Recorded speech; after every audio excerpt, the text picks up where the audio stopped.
أعوذ بالله من الشيطان الرجيم ولقد آتينا موسى وهارون الفرقان وضياء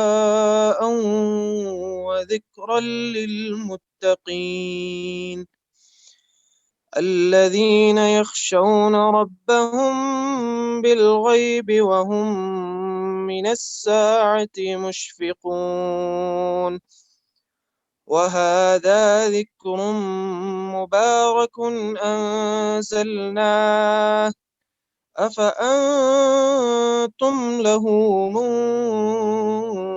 منكرون ولقد آتينا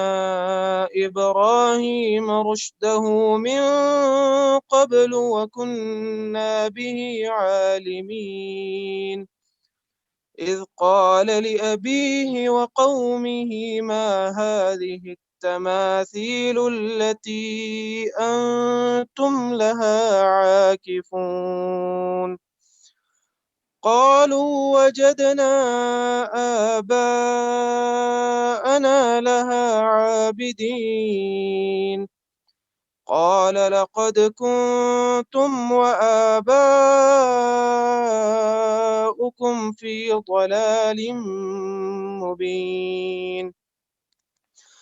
قال لقد كنتم أنتم وآباؤكم في ضلال مبين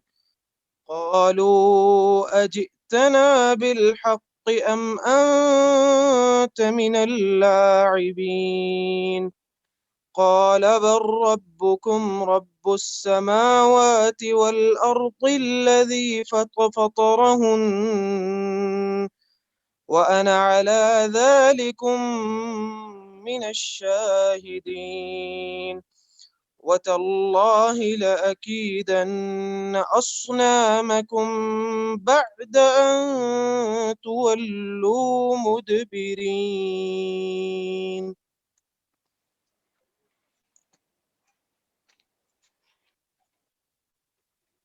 السلام علیکم ورحمۃ اللہ وبرکاتہ۔ اعوذ باللہ من الشیطان الرجیم، بسم اللہ الرحمن الرحیم۔ وَلَقَدْ آتَيْنَا مُوسَىٰ وَهَارُونَ الفرقان، اور البتہ تحقیق ہم نے دی موسیٰ علیہ السلام کو اور ہارون علیہ السلام کو فرقان و ضیاءً اور روشنی و ذکراً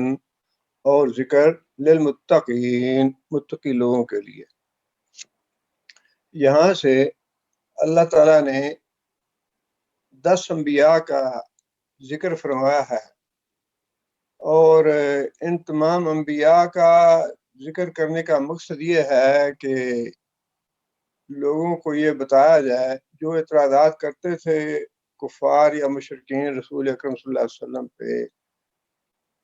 انہی کے حوالے سے 10 انبیاء کا ذکر کر کے یہ بتایا گیا ہے کہ جو انبیاء ہم نے بھیجے نبی صلی اللہ علیہ وسلم سے پہلے وہ بھی بشر تھے، غیر بشر نہیں تھے وہ۔ اور دوسری بات یہ کہ جتنے بھی انبیاء آئے ان سب کی دعوت ایک ہی تھی۔ اور تیسری بات یہ کہ انبیاء کی دعوت کا رد عمل بھی قوموں کا تقریباً ایک جیسا ہی تھا۔ یہ ساری باتیں جو ہیں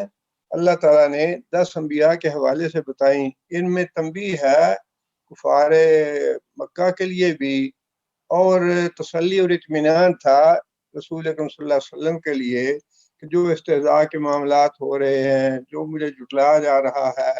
یا جو باتیں کہی جا رہی ہیں، یہ کوئی نئی نہیں ہیں، بلکہ جو پہلے انبیاء اور رسول آئے ان کے ساتھ بھی ایسے ہی معاملات ہوتے رہے۔ اللہ تعالیٰ نے سب سے پہلے موسیٰ علیہ السلام کا اور ہارون علیہ السلام کا ذکر فرمایا ہے۔ تورات کے لیے اللہ تعالیٰ نے فرقان، ضیاء اور ذکر کا لفظ استعمال فرمایا ہے، اور یہی الفاظ اللہ تعالیٰ نے قرآن مجید کے لیے بھی استعمال فرمائے ہیں۔ فرقان کا مطلب یہ ہے حق اور باطل میں فرق کرنے والی کتاب۔ ضیاء کا مطلب ہے روشنی، نور کہا ہے اللہ تعالیٰ نے قرآن مجید کو۔ اور ذکر کا مطلب ہے نصیحت۔ جتنی بھی کتابیں آئی ہیں جو اللہ تعالیٰ نے نازل فرمائی ہیں ان سب میں یہ ساری چیزیں موجود ہیں۔ آگے پھر اللہ تعالیٰ نے یہ بات ارشاد فرمائی کہ یہ کتابیں ہے تو فرقان، روشنی اور نصیحت، لیکن ہے یہ متقی لوگوں کے لیے۔ اگلی آیت میں اللہ تعالیٰ نے ویسے تو خود ہی متقی لوگوں کی تعریف فرما دی ہے کہ متقی لوگ کون ہیں، لیکن متقی کا ایک لغوی مفہوم ہے اور ایک اصطلاحی مفہوم ہے۔ لغوی مفہوم یہ ہے کہ ہر وہ شخص جو برائی سے بچنا چاہتا ہے یا جس کے اندر برائی سے بچنے کا جذبہ ہے اور نیکی کرنا چاہتا ہے وہ متقی ہے، خواہ وہ مسلمان ہے یا غیر مسلم ہے۔ بہت سے غیر مسلم بھی ایسے ہوتے ہیں جو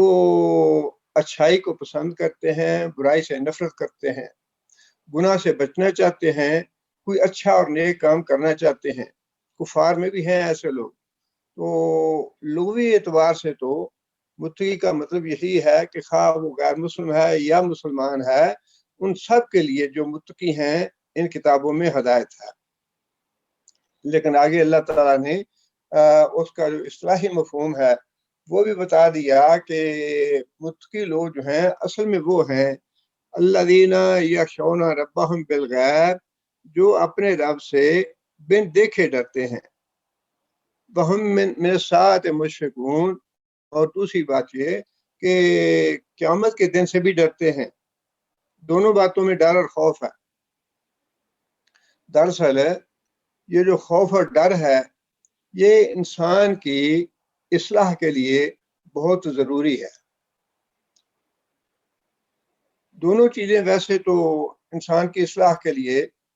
ضروری ہیں، اور دونوں باتیں اللہ تعالیٰ نے قرآن مجید میں بھی اختیار فرمائی ہیں کہ انسان کو انعام کا لالچ اور انعام کی توقع اور امید بھی دلائی گئی ہے نیکی کے کاموں پہ، اور برائی کے کاموں سے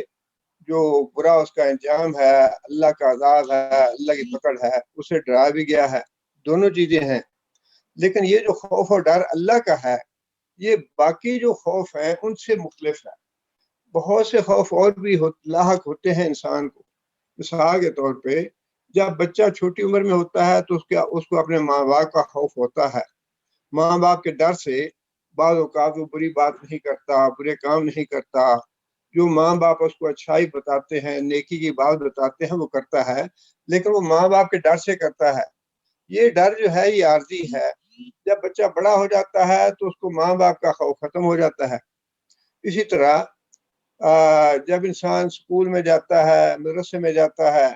تو اس کو استاد کا بھی ڈر ہوتا ہے، لیکن یہ ڈر بھی اس لیے عارضی ہے کہ جب تک وہ استاد کے پاس ہے یا پڑھ رہا ہے، مدرسے میں جاتا ہے، اس کو استاد کا ڈر ہوگا، لیکن جب وہ مدرسہ چھوڑ دے گا، مدرسے سے فارغ ہو جائے گا، استاد کا ڈر بھی ختم ہو جائے گا۔ اسی طرح پولیس کا ڈر اور خوف بھی ہوتا ہے لوگوں کو، لیکن وہ بھی اس وقت تک ہے جب تک انسان پولیس کے ہتھے نہیں چڑھتا۔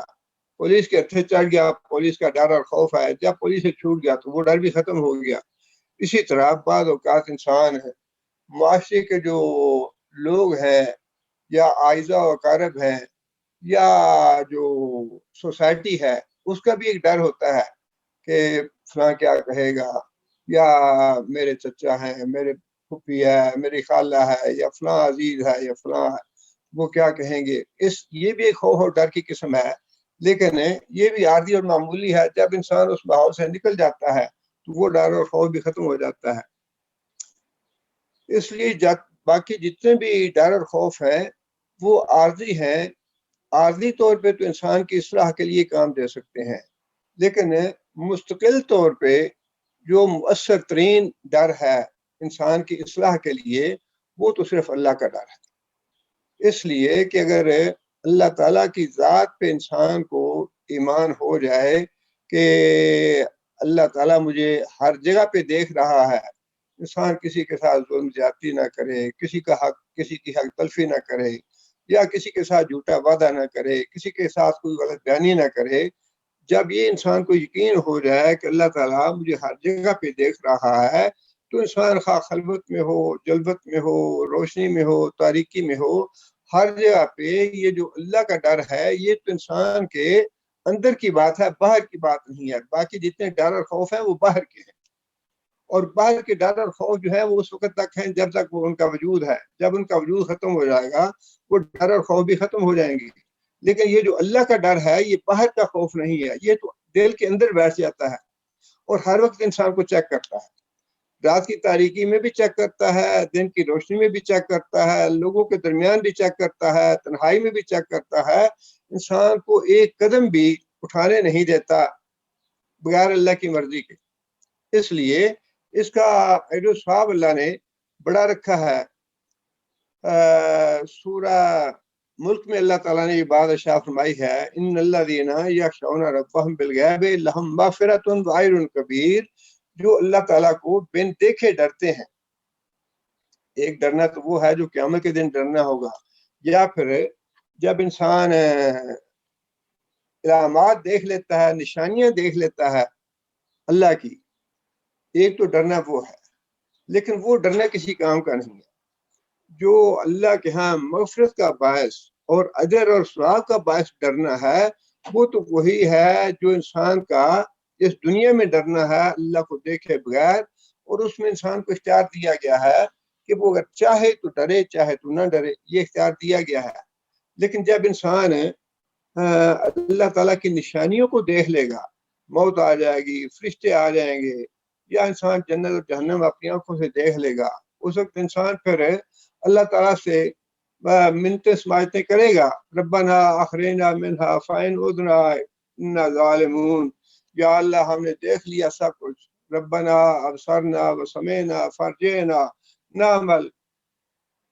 صالحون، یا اللہ ہم نے سب کچھ دیکھ لیا، سن لیا، ہمیں یقین آ گیا کہ واقعی یا اللہ جہنم بھی ہے، فرشتے بھی ہے، تیرا عذاب بھی ہے، پکڑ بھی ہے، لیکن وہ جو ڈرنا ہے وہ ڈرنا کسی کام کا نہیں ہے۔ اس لیے اللہ تعالیٰ نے جہاں بیشتر جگہ پہ بالغیب کا لفظ استعمال فرمایا ہے کہ جو لوگ اللہ تعالیٰ کو بن دیکھے ڈرتے ہیں ان کے لیے ہے اجر و ثواب، اور وہی ہے متقی جو اللہ تعالیٰ کو بن دیکھے ڈرتا ہے۔ اور دوسری جو بات ارشاد فرمائی کہ بہم من الساعۃ مشفقون، متقی وہ لوگ ہیں جو قیامت سے بھی ڈرتے ہیں۔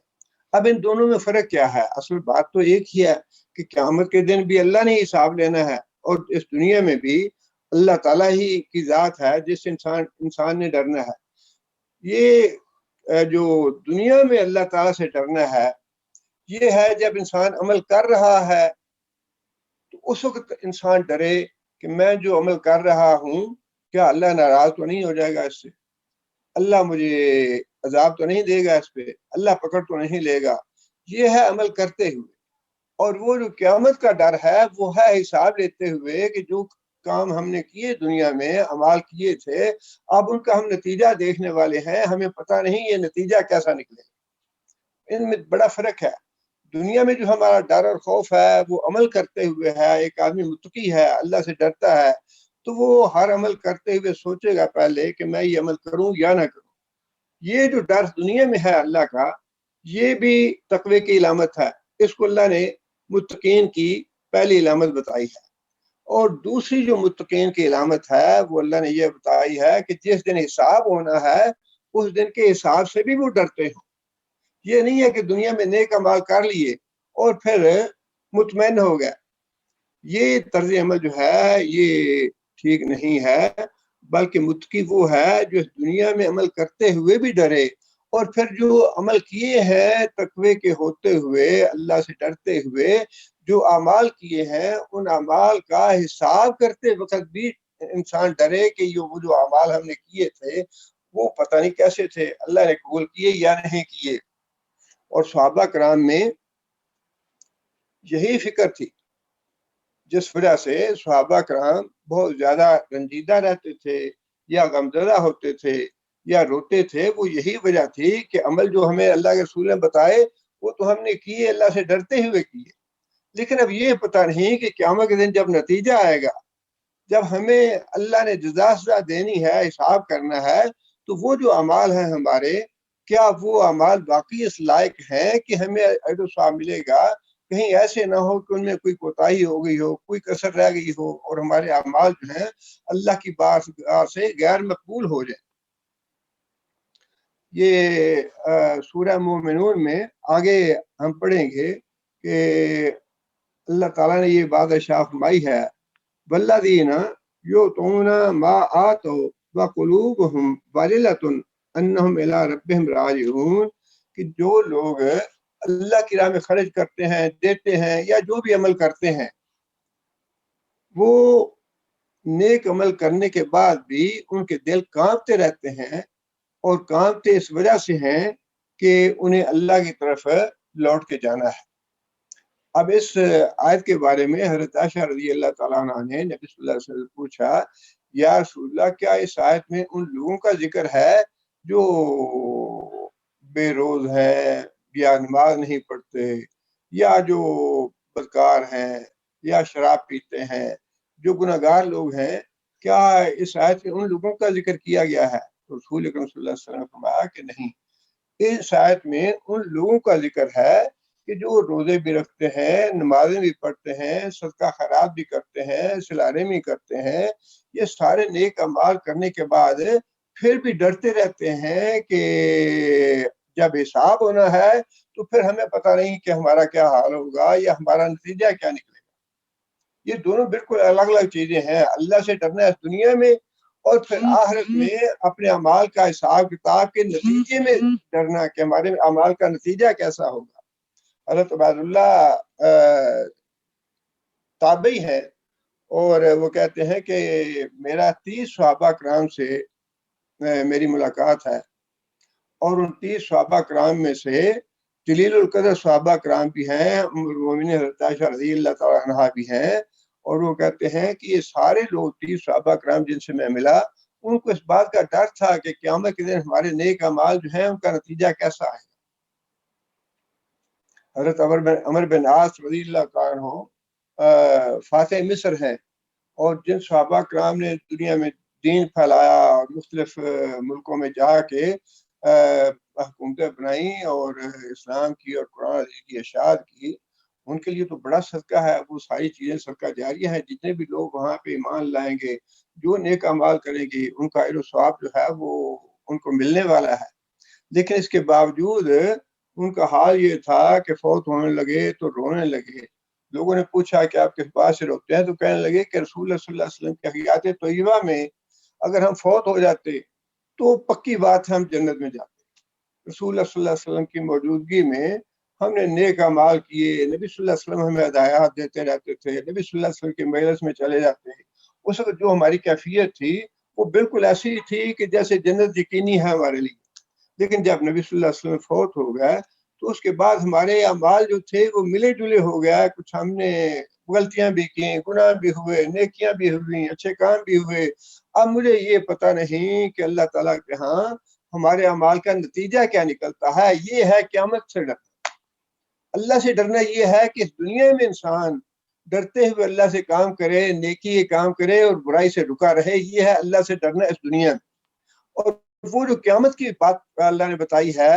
کہ وہ بھی متقی لوگوں کی نشانی ہے کہ نیک اعمال کرنے کے باوجود مطمئن نہ ہو جائیں کہ ہم نے نیک اعمال کر لیے،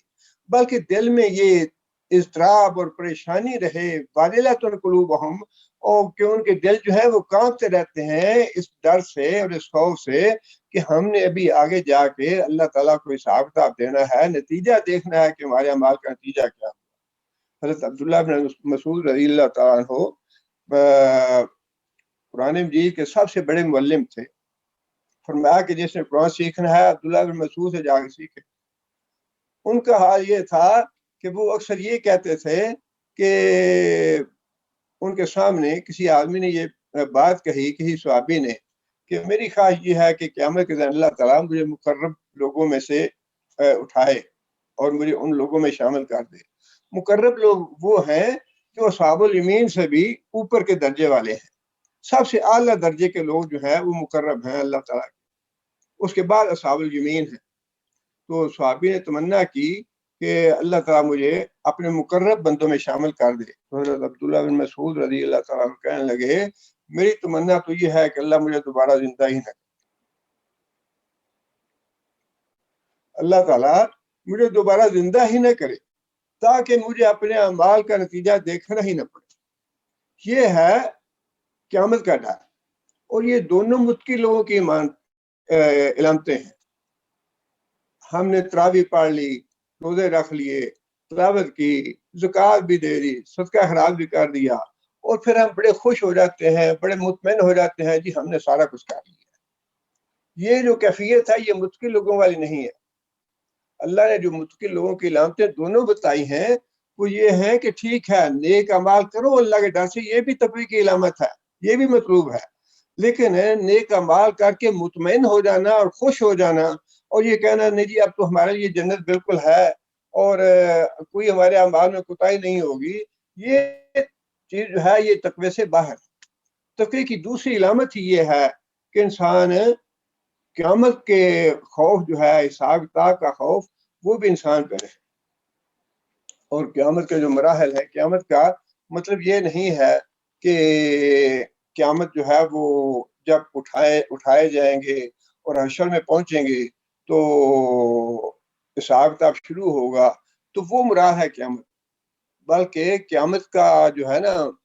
معاملات اور قیامت کے مراحل جو ہیں انسان کی موت کے ساتھ شروع ہو جاتے ہیں۔ جب انسان فوت ہو گیا، اس دنیا سے چلا گیا، تو اس کی قیامت قائم ہوگی، اس کی قیامت کے معاملات جو ہیں وہ شروع ہو جائیں گے۔ آخرت پہ جو ایمان ہے اس میں علماء نے موت کے بعد قبر کا مرحلہ جو ہے اس کو شامل کیا ہے کہ قبر کے معاملات جو ہیں وہ بھی آخرت میں شامل ہیں۔ اسی طرح پھر دوبارہ جو اٹھایا جانا ہے سور پھونکنے پہ، وہ بھی قبر کے مراحل میں شامل ہے۔ پھر حشر میں پہنچنا جو 50,000 سال کا عرصہ ہے وہ بھی قیامت کے مراحل میں سے ہے۔ اسی طرح جو اس کے بعد کے مراحل ہیں وہ بھی سارے قیامت کے مراحل ہیں۔ تو اللہ تعالیٰ نے یہ دونوں باتیں متقی لوگوں کی علامت کے لیے فرمائی ہیں کہ متقی لوگ وہ ہیں جو عمل کرتے ہوئے بھی ڈرتے ہیں، اللہ کی رضا کو پیش نظر رکھتے ہوئے اعمال کرتے ہیں، برائی سے اور گناہ سے بچتے ہیں اس دنیا میں، اور نیک عمل کرنے کے بعد یہ بھی متقی لوگوں کی علامت ہے کہ اپنے اعمال کے نتیجے سے وہ ڈرتے رہے۔ حضرت ہریرہ رضی اللہ تعالیٰ عنہ جیسا آدمی ساری زندگی نبی صلی اللہ علیہ وسلم کی خدمت میں گزار دی، اور سب سے زیادہ روایتیں جو ہیں احادیث کی، جو بھی آدمی حدیث پڑھتا ہے پہلے حضرت ہریرہ کا نام لیتا ہے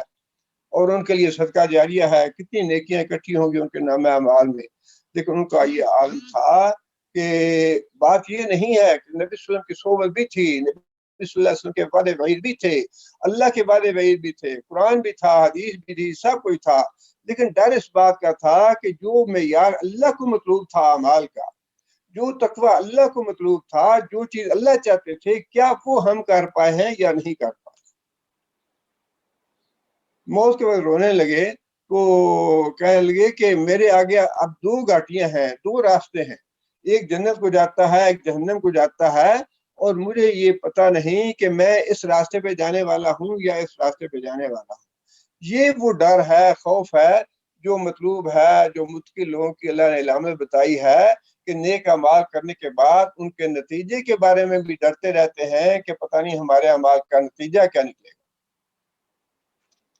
یہ دونوں باتیں جو ہیں اللہ تعالیٰ نے خود ارشاد فرما دیں کہ متقی لوگ وہ ہیں الذین یخشون ربہم بالغیب، جو اپنے رب کو بن دیکھے ڈرتے ہیں۔ اچھا، بعض لوگوں نے اس کا ترجمہ تھوڑا سا مختلف کیا ہے، لیکن اس کا مفہوم بھی وہی نکل آتا ہے۔ بعض لوگوں نے اس کا ترجمہ یوں کیا ہے کہ وہ لوگ جو ڈرتے ہیں اپنے رب سے تنہائی میں، بالغیب، جہاں کوئی دوسرا نہیں ہے، جہاں وہ اکیلے ہیں۔ بات تو پھر بھی وہی بن جاتی ہے کہ تنہائی میں اللہ سے ڈرنے والا جو ہے اس کے لیے بھی اجر و ثواب ہے، بلکہ تنہائی میں ایک حدیث میں تو فرمایا نبی صلی اللہ علیہ وسلم نے کہ جو آدمی تنہائی میں اللہ سے نہیں ڈرتا، خواہ وہ بظاہر لوگوں کے سامنے کتنا متقی ہے، کتنا پرہیزگار ہے، کتنا ہی وہ عالم فاضل آدمی ہے، لیکن جب تنہائی میں ہے اللہ کی حرمتوں کو پامال کرتا ہے، تنہائی میں اپنی بیوی پہ ظلم کرتا ہے، یا ماں باپ کے ساتھ گستاخی سے پیش آتا ہے، یا اپنی اولاد پہ ظلم کرتا ہے، یا کوئی اور ایسی چیز جس کو وہ لوگوں کے سامنے نہیں کر سکتا، ایسی تصویریں دیکھتا ہے، ایسے ڈرامے دیکھتا ہے، ایسے گانے سنتا ہے تنہائی میں جو انسان دوسروں کے سامنے نہیں سنتا کہ مجھے لوگ تانا دیں گے، مجھے لوگ برا بلا کہیں گے، تو وہ نہیں کر سکتا۔ تو فرمایا کہ ایسا آدمی جو ہے قیامت کے دن اللہ تعالیٰ اس کے جو نیک اعمال پہاڑ کے برابر ہوں گے ان کو غبار بنا کے اڑا دے گا۔ جو بالغیب اللہ سے نہیں ڈرتے، تنہائی میں اللہ سے نہیں ڈرتے، یہ تو تقوی کی علامت ہے کہ ایک آدمی تنہائی میں ہو، اکیلا ہو، غیب میں ہو، کوئی اس کے ساتھ نہیں ہے، تو پھر بھی وہ اللہ سے ڈرتا ہے، یہ بھی تقوی کی علامت ہے۔ اور وہ دوسرا مفہوم بھی بالکل صحیح ہے، اللہ کو ہم نے دیکھا نہیں ہے، اور اللہ تعالیٰ کے جو احکام ہیں یا اللہ تعالیٰ نے جو پکڑ کی اور رضا کی باتیں بتائی ہیں ان کو سن کے ہی بغیر دیکھے اللہ تعالیٰ کو ہم ڈر جاتے ہیں۔ اور ایک حدیث میں نبی صلی اللہ علیہ وسلم نے فرمایا ہے کہ جو فرشتے ہیں وہ مختلف مجالس جو دین کی ہوتی ہیں ان کو تلاش کرتے رہتے ہیں، اور دین کی جب مجلس مل جاتی ہے تو وہ جا کے وہاں بیٹھ جاتے ہیں، اور پھر جب اللہ تعالیٰ کے پاس جاتے ہیں تو اللہ تعالیٰ پوچھتے ہیں کہ میرے بندے کیا کر رہے تھے، یا اللہ تیری حمد و ثنا کر رہے تھے۔ اللہ فرماتے ہیں کیا انہوں نے مجھے دیکھا ہے؟ فرشتے کہتے ہیں یا اللہ دیکھا تو نہیں۔ تو اگر انہوں نے مجھے دیکھا ہوتا تو پھر کیا کرتے؟ یا اللہ پھر تو تیری بڑی زیادہ حمد و ثنا کرتے، تو پھر تو اور بھی زیادہ حمد و ثنا کرتے۔ اچھا پھر اور کیا کر رہے تھے؟ یا اللہ وہ جنت طلب کر رہے تھے۔ اللہ پوچھتے ہیں کیا جنت دیکھی ہے انہوں نے؟ نہیں یا اللہ جنت دیکھی تو نہیں۔ اللہ فرماتے ہیں کہ اگر وہ جنت دیکھ لیتے تو پھر کیسے کرتے؟ یا اللہ پھر تو بڑی رغبت کرتے، پھر تو بڑی عبادت کرتے تھے، پھر تو بہت ہی زیادہ تڑپ رکھتے جنت حاصل کرنے کی اگر دیکھ لیتے۔ تو پھر اللہ پوچھتے ہیں کہ اچھا اور کیا کر رہے تھے؟ یا اللہ وہ پناہ مانگ رہے تھے جہنم سے۔ اللہ پوچھتے ہیں کیا جہنم دیکھی ہے انہوں نے؟ یا اللہ دیکھی تو نہیں۔ اللہ فرماتے ہیں کہ اگر وہ جہنم دیکھ لیتے تو پھر کیا کرتے؟ یا اللہ اگر وہ جہنم دیکھ لیتے پھر تو ہر وقت وہ جہنم سے پناہ ہی مانگتے رہتے، بہت زیادہ ڈرتے تو اس سے جتنا آپ ڈرتے ہیں، یا جتنی آپ پناہ مانگتے ہیں، یا جتنا آپ خوف کھاتے ہیں اس سے یا اللہ کہیں زیادہ خوف کھاتے۔ اللہ فرماتے ہیں کہ اچھا پھر تم گواہ رہو کہ اس مجلس میں جتنے لوگ شریک تھے میں نے سب کو معاف کر دیا۔ یہ ہے اللہ کو بن دیکھے ڈرنے کا اجر و ثواب۔ لیکن جس نے دیکھ لیا اللہ کو، اللہ کی نشانیوں کو دیکھ لیا، اس دن بالکل اللہ تعالیٰ فرمائیں گے لَخْسَوْا فِيهَا وَلَا تُكَلِّمُونَ، آج میرے ساتھ بات نہ کرو، میں نے ساری باتیں دنیا میں تمہیں بتا دی تھیں، سارے احکام دے دیے، انبیاء کو بھیجا، کتابیں بھیج دی، ڈراوا دے دیا، بشارتیں دے دی، سب کچھ کر دیا، لیکن اس وقت تم اندھے بنے رہے، تم بہرے بنے رہے، تم سننے کے لیے تیار نہیں تھے، تمہاری قرآن سے دشمنی تھی، رسول اکرم صلی اللہ علیہ وسلم کا استہزاء کیا تم نے، رسول سے دشمنی تھی، میرے ساتھ دشمنی تھی، کہا لَخْسَوْا فِيهَا، کتوں کی طرح دور ہو جاؤ، بلا تُكَلِّمُونِی، اور مجھ سے بات نہ کرو، میں نے جو حجتیں تھیں وہ ساری ہدایت کے لیے پوری کر۔ اس لیے یہ جو غیب میں اللہ سے ڈرنا ہے یہ بہت ہی بڑی صفت ہے متقی لوگوں کی۔ دونوں اللہ تعالیٰ نے متقین کی صفتیں بتائی ہیں، غیب میں اللہ سے ڈرنا اور پھر قیامت کے دن کے حساب سے ڈرنا۔ چلیے آگے پھر اللہ تعالیٰ نے یہ بات ارشاد فرمائی وَهَذَا ذِكْرٌ مُبَارَكٌ أَنزَلْنَاهُ، اور یہ جو ذکر ہے بڑی برکت والا ہے، برکت دینے والا، برکت دیا گیا، انزلناہ، ہم نے اس کو نازل کیا ہے، افانتم لہ منکرون، اب کیا تم اس سے انکار کرو گے؟ جب موسیٰ علیہ السلام پہ جو تورات نازل کی تھی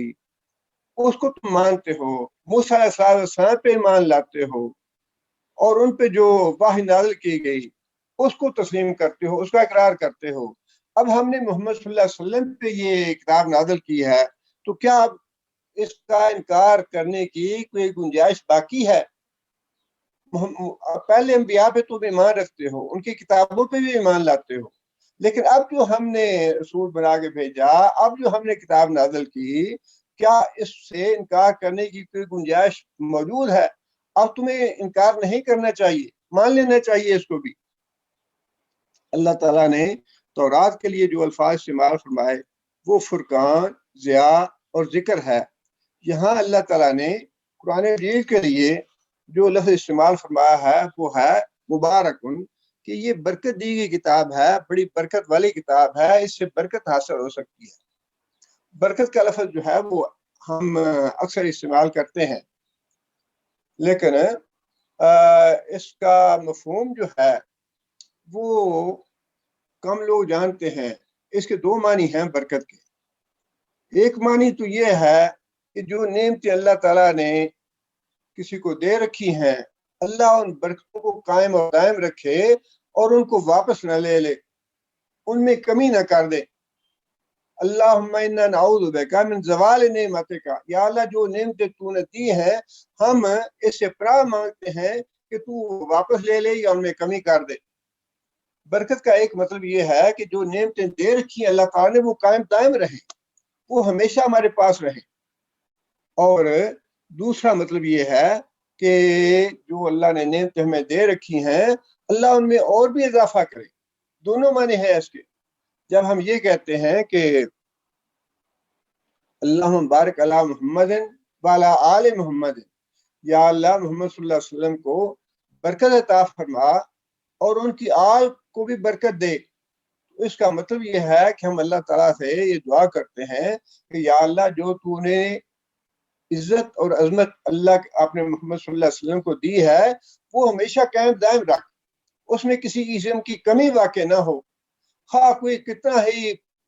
بکواس کرتا رہے، کتنا ہی گستاخیاں کرتا رہے، جو مرضی کرتا رہے، اللہ بارک علی محمد، یا اللہ جو تو نے عزت اور عظمت عطا فرمائی ہے اس میں کمی نہ ہو۔ اور ساتھ اس کا دوسرا مفہوم یہ بھی ہے کہ یا اللہ جو عظمت اور عزت تو اللہ اپنے محمد صلی اللہ علیہ وسلم کو عطا فرمائی ہے، یا اللہ اس میں دن بدن اضافہ ہوتا رہے، لمحہ بلمحہ اضافہ ہوتا رہے۔ جب ہم درود پڑھتے ہیں، درود کے بڑے فضائل ہیں، اور اس درود پڑھنے پہ اللہ تعالیٰ کی 10 رحمتیں نازل ہوتی ہیں۔ اس کی وجہ یہی ہے کہ ہم یہ دعا کرتے ہیں اللہ تعالیٰ سے کہ یا اللہ محمد صلی اللہ علیہ وسلم کی عزت میں، محمد صلی اللہ علیہ وسلم کی عظمت میں دن بدن لمحہ بلمحہ اضافہ ہوتا رہے، اور وہ ایک آدمی نہیں، لاکھوں آدمی نہیں، کروڑوں نہیں، اربوں انسان روزانہ دعا کرتے ہیں اللہ کے رسول کے لیے کہ یا اللہ رسول اللہ صلی اللہ علیہ وسلم کی عزت میں اور عظمت میں اضافہ فرما۔ پھر یہ کیسا ہو سکتا ہے کہ چند بدبخت لوگ اور ملعون لوگ رسول اللہ صلی اللہ علیہ وسلم کا نام لے کے گستاخیاں کریں تو اللہ تعالیٰ ان کی عزت اور عظمت میں کمی آنے دے گا؟ ایسا نہیں ہے، بلکہ جو انسان خود اللہ تعالیٰ، اور پھر اللہ تعالیٰ تو خود فرما دیا کہ میں بھی رحمت نازل کرتا ہوں نبی پہ، ان اللہ و ملائکتہ یصلون علی النبی، اللہ بھی رحمت نازل کرتے ہیں اور فرشتے بھی دعا کرتے ہیں نبی صلی اللہ علیہ وسلم کے لیے رحمت کی اور برکت کی دعا کرتے ہیں۔ فرشتوں کی دعا اللہ تعالیٰ جو ہے وہ کس طرح رد کر دیں گے؟ فرشتے بھی یہ دعا کرتے ہیں کہ یا اللہ رسول اللہ صلی اللہ علیہ وسلم کی عزت میں اور عظمت میں اضافہ فرما، لمحہ بلمحہ اضافہ فرما۔ یہ تو جو لفظ ہے برکت، اس کا مفہوم بتایا میں نے۔ اب دوسری بات جو ہے وہ یہ ہے، اللہ فرماتے ہیں کہ اگر تم نے برکت حاصل کرنی ہے تو پھر یہ قرآن جو ہے یہ برکت دینے والی کتاب ہے۔ جو ہم آئے روز لوگوں کو کہتے ہیں نا، یہ گھر میں لکھ کے لگا دیتے ہیں، او گاڈ بلیس آور ہوم، یا اللہ برکت دے، اللہ برکت دے۔ یہ برکت ایسے حاصل نہیں ہوتی، یہ برکت تو بہت ہی قیمتی چیز ہے۔ یہ جو ہم ایسے آس پاؤں توڑ کے اور بیٹھ جاتے ہیں بغیر کسی کام کے، بغیر محنت اور مشقت کے، کہتے ہیں اچھا برکت دے، اللہ برکت دے، اللہ برکت دے۔ ٹھیک ہے، دعا مانگنی چاہیے، کہنا چاہیے، دوسروں کو بھی کہنا چاہیے، لیکن برکت حاصل کرنے کے لیے ہاتھ پاؤں بھی ہلانے چاہیے، کچھ محنت اور مشقت بھی کرنی چاہیے، تب برکت آتی ہے۔ قرآن کو جتنا زیادہ سے زیادہ پڑھیں گے، اور پھر یہ برکت جو ہے یہ کسی ایک چیز میں نہیں ہے، یہ ایسا جامع لفظ ہے کہ انسان کے علم میں بھی برکت حاصل ہوتی ہے، انسان کے اجر و ثواب میں بھی برکت حاصل ہوتی ہے، انسان کے نیکی اور تقوی میں بھی برکت حاصل ہوتی ہے، انسان کی جو رقت قلبی ہے اس میں بھی برکت حاصل ہوتی ہے قرآن پڑھنے سے، خشیت الہی میں برکت حاصل ہوتی ہے، اور قیامت دن جو درجات اللہ نے مقرر فرمائے ہیں لوگوں کے لیے قرآن پڑھنے سے، اس کے درجات میں برکت حاصل ہوتی ہے۔ اور بعض چیزیں ایسی ہیں جن کا ہر آدمی کو کسی نہ کسی اعتبار سے دل میں خوف رہتا، ڈر رہتا ہے کہیں ایسا نہ ہو جائے، کہیں ایسا نہ ہو جائے۔ مثال کے طور پہ انسان کا کاروبار ہے، انسان ہر وقت یہ ایک دھڑکا لگا رہتا ہے کہ بھئی پتہ نہیں حالات کیسے ہوں، کاروبار ڈاؤن ہو جائے، کاروبار میں نقصان ہو جائے، خسارہ ہو جائے، ایسے نہ ہو جائے، ایسے نہ ہو جائے۔ ملازمت ہے تو ملازمت کے بارے میں انسان کو ڈر اور خوف رہتا ہے کہ پتہ نہیں ملازمت کسی وقت ختم نہ ہو جائے، پریشانی آ جائے گی، مسائل پیدا ہو جائیں گے، مشکلات پیدا ہو جائیں گی۔ انسان اپنی صحت کے بارے میں فکر مند رہتا ہے۔ انسان اچھا بھلا ہوتا ہے،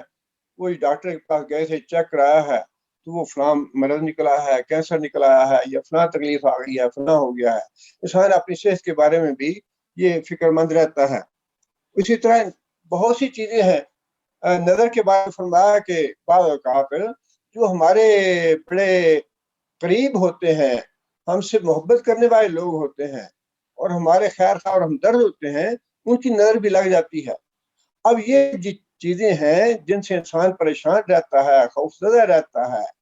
ان چیزوں کو دور کرنے کا حل کیا ہے؟ ان چیزوں کو دور کرنے کا حل یہی ہے کہ انسان اللہ تعالیٰ سے برکت حاصل کرے، اور یہ برکت حاصل ہوتی ہے قرآن مجید سے۔ جتنا انسان قرآن پڑھتا رہے گا، انسان کے جتنے بھی یہ خوف ہیں، نقصان کے، کمی کے، بیماری کے، نظر وغیرہ لگنے کے، تکلیف آنے کے، پریشانی کے آنے کے، انسان ڈرتا رہتا ہے اچھا ہی میں جا تو عمرے کے لیے آیا ہوں، اللہ تعالیٰ محفوظ رکھے، کوئی آسان نہ ہو جائے۔ اب یہ جو خوف ہے کہ کہیں آسان نہ ہو جائے، اس سے بچنے کا طریقہ کیا ہے؟ اس سے بچنے کا طریقہ یہی ہے کہ جتنا زیادہ سے زیادہ قرآن پڑھ سکتے ہیں قرآن پڑھیں، آتے جاتے بھی کچھ قرآن یاد کریں، اور قرآن کی چلتے پھرتے بھی پڑھتے رہیں، گاڑی میں جاتے ہوئے بھی، آتے ہوئے۔ یہ برکت دینے والی چیز ہے۔ برکت کا مطلب یہ ہے کہ نعمتوں میں زوال نہیں آنے دے گا یہ قرآن۔ صحت دی ہے تو صحت کو گرنے نہیں دے گا، بیماری نہیں آنے دے گا۔ اللہ نے کاروبار اچھا کیا ہے، کاروبار میں نقصان نہیں ہونے دے گا یہ قرآن۔ اللہ نے ملازمت دی ہے اچھی، اللہ تعالیٰ ملازمت ختم نہیں ہونے دے گا۔ اسی طرح اور جتنے بھی نقصان ہیں جن کا خدشہ ہمیں رہتا ہے، اللہ تعالیٰ وہ خدشات جو ہیں وہ دور کر دیتے ہیں، اور انسان کی نعمتیں جو ہیں اللہ تعالیٰ واپس نہیں لیتے، اللہ چھینتے نہیں ہیں، اللہ اس میں کمی نہیں کرتے۔ اللہ بارک کا مطلب یہ ہے کہ جو نعمتیں دی ہیں وہ قائم اور دائم رکھ، ہمیشہ ہمارے ساتھ رہیں وہ نعمتیں، اور ان میں اضافہ بھی فرما۔ لہٰذا یہ قرآن جو ہے یہ ایک خاص مطلب اس کا ایک فضیلت ہے اور امتیاز ہے کہ اللہ تعالیٰ نے وہ الفاظ جو تورات کے لیے، انجیل کے لیے استعمال فرمائے، وہ تو قرآن کے لیے بھی استعمال فرمائے، لیکن قرآن انجیل کے لیے اللہ تعالیٰ نے برکت والی کتاب بھی فرمایا کہ یہ برکت حاصل کرنے والی کتاب ہے، اس سے تمہاری نعمتوں میں اضافہ ہوگا، اور جو نعمتیں پہلے سے تمہیں اللہ نے دے رکھی ہیں وہ قائم اور دائم رہیں گی۔ اس لیے اور خاص طور پہ آج کل تو رمضان کا مہینہ ہے، رمضان کے مہینے میں سب سے زیادہ بہتر اور اچھی عبادت جو ہے وہ قرآن مجید کو زیادہ سے زیادہ وقت دینا ہے۔ قرآن کے ساتھ محبت پیدا کریں، قرآن کے ساتھ اتنا انس ہو جانا چاہیے انسان کو کہ اگر ایک دن کا بھی ناغہ ہو جائے تو انسان کو ایسے محسوس ہو کہ جس طرح انسان کی زندگی میں کوئی خلا آ گیا ہے، چھن گئی ہے انسان سے۔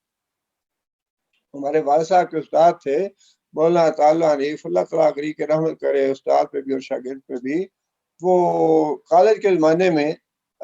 بڑی اچھی نصیحت کی انہوں نے مجھے، میں نے بتایا انہیں کبھی ایسے دل پریشان ہو جاتا ہے، کبھی ایسے ہو جاتا ہے، کبھی یہ ہوتا ہے، تو مجھے پوچھنے لگے قرآن کتنا پڑھتے ہو؟ میں نے اس وقت بتایا کہ میں قرآن اتنا پڑھ 1 رکوع پڑھ لیتا ہوں یا 1.5 رکوع پڑھتا ہوں، اور کبھی مصروفیت ہو جائے، کام زیادہ ہو جائے تو ناغہ بھی ہو جاتا ہے۔ بڑی اچھی نصیحت فرمائی انہوں نے یہ کہ بیٹا ایک بات یاد رکھو کہ یہ اپنی زندگی کا معمول بنا لو کہ قرآن مجید کو روزانہ ایک دفعہ کھول کے ضرور بیٹھو، خواہ ایک آیت ہی پڑھو، زیادہ اگر وقت نہیں ہے تو قرآن کو کھول کے بیٹھو اور ایک آیت ہی پڑھو، اس کو سمجھ لو، اس پہ غور و فکر کر لو، بس وہی کافی ہے، لیکن ناغہ نہ ہونے دو، لیکن اس میں جتنا اضافہ ہو سکتا ہے اضافہ کرنا چاہیے۔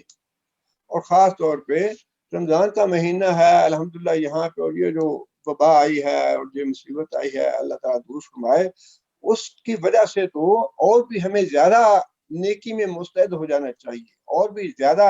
قرآن مجید کی تلاوت کے لیے، اللہ تعالیٰ کے حضور توبہ استغفار کے لیے، تہجد کے لیے، نوافل کے لیے، اور اسلامی لٹریچر کے مطالعے کے لیے اور بھی زیادہ ہمیں توجہ کرنی چاہیے، اور بھی زیادہ اس کے لیے مستعد ہو جانا چاہیے۔ اللہ تعالیٰ یہ تکلیف دور فرمائے، اور اللہ تعالیٰ اس مصیبت کو دور کرے، اور جو برکتیں اللہ نے ہمیں عطا فرمائی ہے پہلے سے، اللہ ان میں کمی نہ آنے دی، اور یہ قرآن کی وجہ سے ہوگا، اور ان میں اگر اضافہ چاہتے ہیں تو وہ بھی قرآن کی وجہ سے ہوگا۔ اس لیے اللہ تعالیٰ نے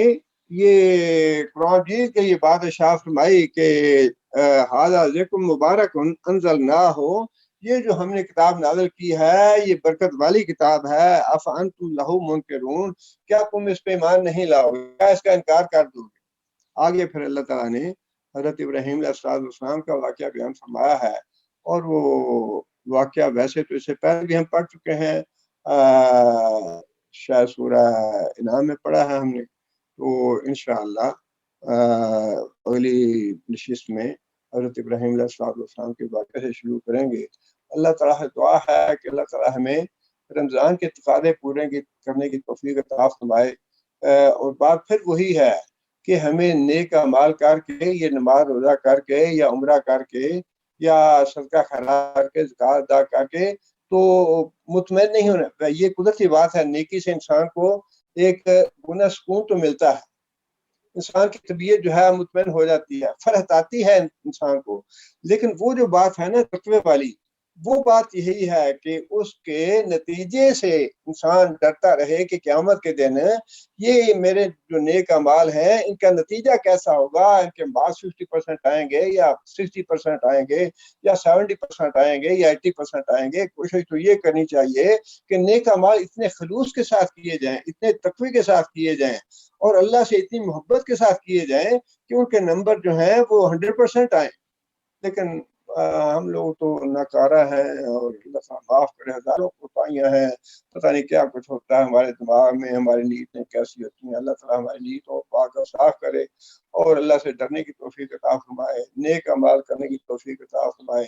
اور ہماری اللہ تعالیٰ کوتاہیوں کو معاف فرمائے، ہمارے اللہ تعالیٰ گناہوں کو معاف فرمائے، اور ہمارے لیے جو آخری ایک جو مرحلے ہیں خاص طور پہ قیامت کے اور آخرت کے، اللہ تعالیٰ ان مراحل میں ہمارے لیے آسانیاں پیدا فرمائے، اور یہ جو قرآن ہم پڑھتے ہیں، نمازیں پڑھتے ہیں، اللہ تعالیٰ اپنے فضل سے اور اپنے کرم سے اور اپنے رحم سے قبول فرما لے۔ اصل سہارا جو ہے وہ یہ نیک اعمال نہیں ہے، اصل سہارا تو اللہ کی رحمت ہے۔ دعا یہی کرنی چاہیے کہ یا اللہ اعمال تو ہمارے کچھ پتہ نہیں ہے کیسے ہیں، لیکن یا اللہ تیری رحمت کا سہارا ضرور ہے کہ تو اپنی رحمت سے معاف کر دے گا ہمارے گناہ بھی، ہماری کوتاہیاں بھی، ہمارے غلطیاں بھی، لغزشیں بھی۔ بس اللہ کی رحمت کی دعا کرنی چاہیے۔ اللہ تعالیٰ دعا ہے کہ اللہ تعالیٰ نیک عمل کرنے کی توفیق عطا فرمائے۔ سبحان ربک رب العزۃ عما یصفون وسلام علی المرسلین والحمد للہ۔